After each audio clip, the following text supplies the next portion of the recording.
Capítulo 24. A carne como alimento.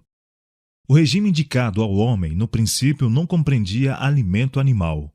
Não foi senão depois do dilúvio, quando tudo quanto era verde na terra havia sido destruído, que o homem recebeu permissão para comer carne. Escolhendo a comida do homem no Éden, mostrou o Senhor qual era o melhor regime. Na escolha feita para Israel, ensinou ele a mesma lição. Tirou os israelitas do Egito e empreendeu educá-los, a fim de serem um povo para sua possessão própria. Desejava, por intermédio deles, abençoar e ensinar o mundo inteiro. Proveu-lhes o alimento mais adaptado ao seu desígnio. Não comer carne, mas o maná, o pão do céu. Foi unicamente devido a seu descontentamento e murmuração em torno das panelas de carne do Egito que lhes foi concedido alimento cárneo, e isso apenas por pouco tempo. Seu uso trouxe doença e morte a milhares. Apesar disso, um regime sem carne não foi nunca aceito de coração. Continuou a ser a causa de descontentamento e murmuração, franca ou secreta, e não ficou permanente. Quando se estabeleceram em Canaã, foi permitido aos israelitas o uso de alimento animal, mas com restrições cuidadosas, que tendiam a diminuir o mal. O uso da carne de porco era proibida, bem como de outros animais e aves e peixes, cuja carne foi declarada imunda. Das carnes permitidas, era estritamente proibido comer a gordura e o sangue. Só se podiam usar como alimento animais em boas condições. Nenhum animal despedaçado, que morrera naturalmente, ou do qual o sangue não havia sido cuidadosamente tirado, podia servir de alimento. Afastando-se do plano divinamente indicado para seu regime, sofreram os israelitas grande prejuízo. Desejaram um regime cárneo, e colheram-lhe os resultados. Não atingiram o ideal divino quanto ao seu caráter, nem cumpriram os desígnios de Deus. O Senhor satisfez-lhes o desejo, mas fez definhar a sua alma. Salmo 106, verso 15. Estimaram o terreno acima do espiritual, e a sagrada preeminência que Deus tinha o propósito lhes dar, não conseguiram eles obter. Os que se alimentam de carne não estão senão comendo cereais e verduras em segunda mão, pois o animal recebe destas coisas a nutrição que dá o crescimento. A vida que se achava no cereal e na verdura passa ao que os ingere. Nós a recebemos comendo a carne do animal. Quão melhor não é obtê-la diretamente, comendo aquilo que Deus proveu para nosso uso? A carne nunca foi o melhor alimento. Seu uso agora é, todavia, duplamente objetável, visto as doenças nos animais estarem crescendo com tanta rapidez. Os que comem alimentos cárneos mal sabem o que estão ingerindo. Frequentemente, se pudessem ver os animais ainda vivos e saber que espécie de carne estão comendo, iriam repelir enojados. O povo come continuamente carne cheia de micróbios, de tuberculose e câncer. Assim são comunicadas essas e outras doenças.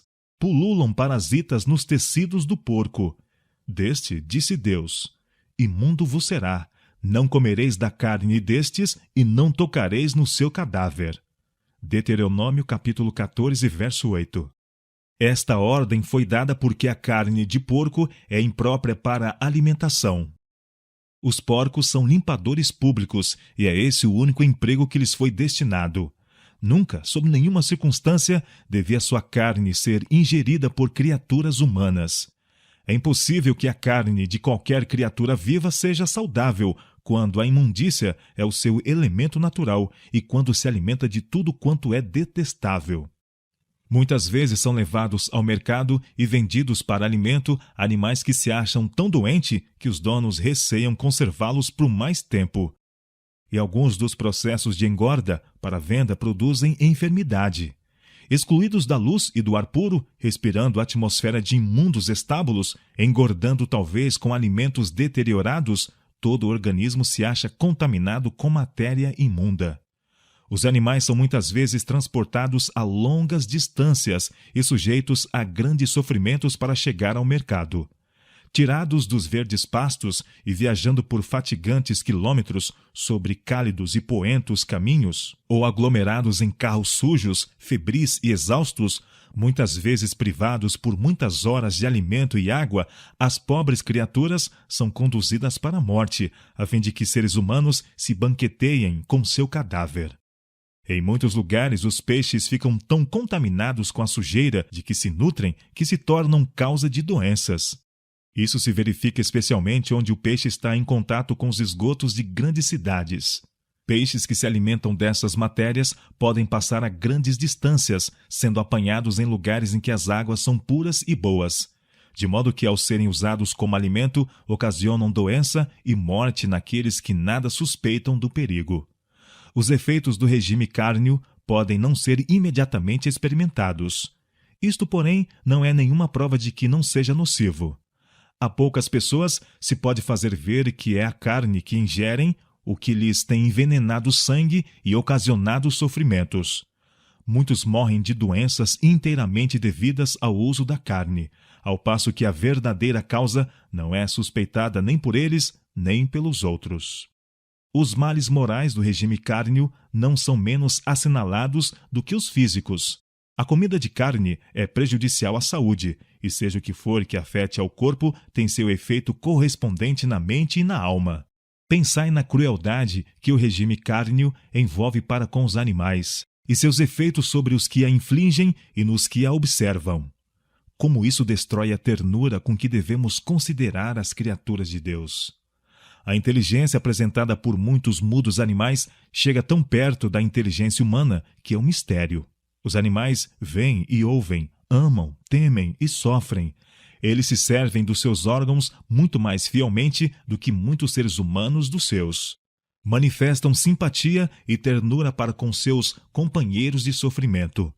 Muitos animais mostram pelos que deles cuidam uma afeição muito superior à que é manifestada por alguns membros da raça humana. Criam para com os homens apegos que se não rompem, senão à custa de grandes sofrimentos de sua parte. Que homem, dotado de um coração humano, havendo já cuidado de animais domésticos, poderia fitá-los nos olhos tão cheios de confiança e afeição e entregá-los voluntariamente à faca do açougueiro? Como lhes poderia devorar a carne como um delicioso bocado? É um erro supor que a força muscular depende do uso de alimento animal. As necessidades do organismo podem ser melhor supridas e mais vigorosa saúde se pode desfrutar deixando de usá-lo. Os cereais, com frutas, nozes e verduras, contêm todas as propriedades nutritivas necessárias a formar um bom sangue. Estes elementos não são tão bem ou tão plenamente supridos pelo regime cárneo. Houvesse o uso da carne sido essencial à saúde e à força, e o alimento animal haveria sido incluído no regime do homem desde o princípio. Quando se deixa o uso da carne, há muitas vezes uma sensação de fraqueza, uma falta de vigor. Muitos alegam isso como prova de que a carne é essencial, mas é devido ser o alimento desta espécie estimulante, a deixar o sangue febril e os nervos estimulados, que assim se lhe sente a falta. Alguns acham tão difícil deixar de comer carne como é ao bêbado o abandonar a bebida, mas se sentirão muito melhor com a mudança. Quando se abandona a carne, deve substituí-la com uma variedade de cereais, nozes, verduras e frutas, os quais serão a um tempo nutritivos e apetitosos. Isso se necessita especialmente no caso de pessoas fracas ou carregadas de contínuo labor. Em alguns países em que é comum a pobreza, é a carne o alimento mais barato. Sob estas circunstâncias, a mudança se efetuará sob maiores dificuldades. Pode, no entanto, ser operada. Devemos, porém, considerar a situação do povo e o poder de um hábito de toda a vida, sendo cautelosos em não insistir indevidamente, mesmo quanto a ideias justas. Ninguém deve ser solicitado a fazer abruptamente a mudança. O lugar da carne deve ser preenchido com alimento são e pouco dispendioso. A esse respeito, muito depende da cozinheira. Com cuidado e habilidade se podem preparar pratos que sejam, ao mesmo tempo, nutritivos e saborosos, substituindo em grande parte o alimento cárneo. Em todos os casos, educai a consciência, aliciai a vontade, supri alimento bom, saudável, e a mudança se efetuará rapidamente, desaparecendo em breve a necessidade de carne. Não é o tempo de todos dispensarem a carne da alimentação? Como podem aqueles que estão buscando tornar-se puros, refinados e santos, a fim de poderem fruir a companhia dos anjos celestes, continuar a usar como alimento qualquer coisa que exerça tão nocivo efeito na alma e no corpo?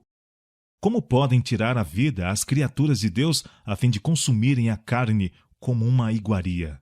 Volvam antes a saudável e deliciosa alimentação dada ao homem no princípio, e a praticarem e ensinarem seus filhos a misericórdia para com as mudas criaturas que Deus fez e colocou sob nosso domínio.